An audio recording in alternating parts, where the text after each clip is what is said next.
આ 3 દિવસ દરમિયાન ગુજરાત પ્રદૂષણ નિયંત્રણ બોર્ડની પ્રાદેશિક કચેરી જામનગર દ્વારા દરેડ, શંકરટેકરી અને જામનગરના અન્ય વિસ્તારોમાં 9 એકમોની મુલાકાત લેવામાં આવેલ છે. જે પૈકી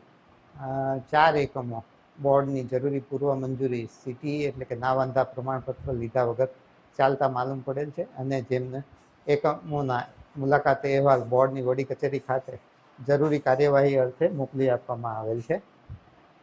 તેમજ અમો દ્વારા એક એકમ કે જેણે બોર્ડની મંજૂરી મેળવેલ પરંતુ તેમણે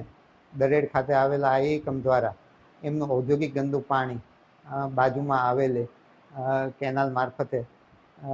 ઇલીગલી ડિસ્ચાર્જ કરતા માલુમ પડે, જેથી તેનો પણ સેમ્પલ લઈ અને તેનો પણ મુલાકાત અહેવાલ બોર્ડની વડી કચેરી ખાતે જરૂરી કાર્યવાહી અર્થે મોકલી આપવામાં આવેલ છે. આમ 9 પૈકી 5 એકમો જેમને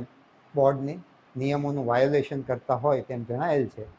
તેમને જરૂરી કાર્યવાહી અર્થે બોર્ડની વડી કચેરી ખાતે અહેવાલ મોકલી આપવામાં આવેલ છે.